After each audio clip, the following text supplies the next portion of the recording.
Bonsoir tout le monde, bon lundi. Alors, c'est la dernière semaine de travaux parlementaires à Québec et le rythme s'accélère entre les derniers projets de loi déposés avant la pause estivale et les annonces de candidats en vue de l'élection d'octobre.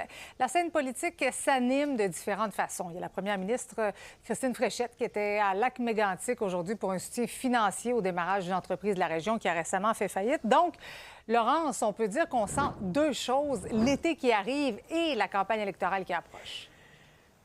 Oui, tout à fait. Il y a tellement de projets de loi qui ont été déposés dans les derniers jours, les dernières semaines, que ça ressemble parfois plus à des engagements électoraux qu'à des projets de loi.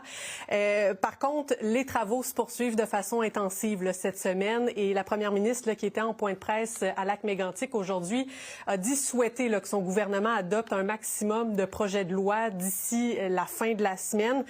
Mais c'est un travail colossal là, qui attend les parlementaires. Aujourd'hui seulement, là, pour vous donner une idée, il y avait 5 études détaillées de projets de loi qui avaient lieu simultanément et tout ça va se poursuivre demain. On espère pouvoir encore adopter là, notamment le projet de loi 1 sur la Constitution du Québec, la loi Gaby-Renault, la loi sur l'hospitalisation forcée des personnes dont la santé mentale représente un risque, le projet de loi sur le redécoupage de la carte électorale. Et il y a aussi le projet de loi qui vise à interdire les boissons énergisantes aux personnes de moins de 16 ans, qui a été déposé vendredi dernier, qu'on souhaite adopter à la fin de la semaine. Il y a d'ailleurs des consultations qui auront lieu à ce sujet demain. Et pour les oppositions, bien, on est mieux de se concentrer sur certains projets de loi là, qui font davantage l'unanimité. On est mieux de se concentrer puis d'en réussir 5 correctement. Puis encore là, c'est pas garanti. Là, on regarde le volume pour les consultations.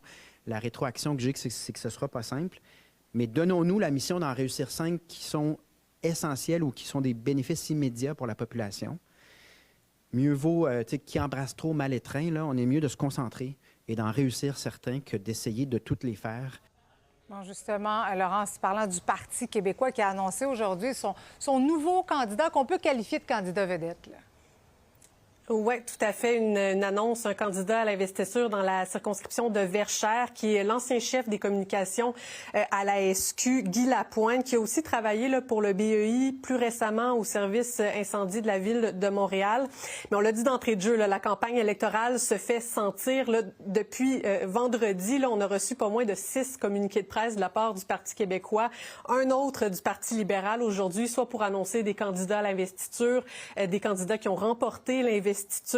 Et Paul Saint-Pierre Plamondon l'admet lui-même là, que même si la session parlementaire n'est pas encore terminée, bien, on est déjà en campagne électorale.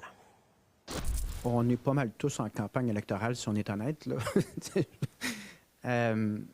Quel été nous attend? Il y a quand même le rythme d'investiture au Parti québécois s'accélère et il y en aura cet été. Donc, la vie du parti ne s'arrête pas parce que c'est l'été.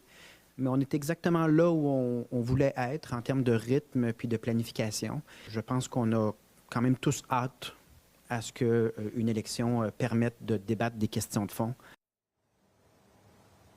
Donc, de nombreuses annonces un peu chez toutes les partis. Par contre, du côté de la CAQ, ce qui retient davantage l'attention, c'est les annonces de députés qui ne se représenteront pas aux prochaines élections. C'est d'ailleurs ce qu'avait fait remarquer là, le PQ la semaine dernière, qui pointe du doigt l'effet Fréchette. Merci beaucoup, Laurence.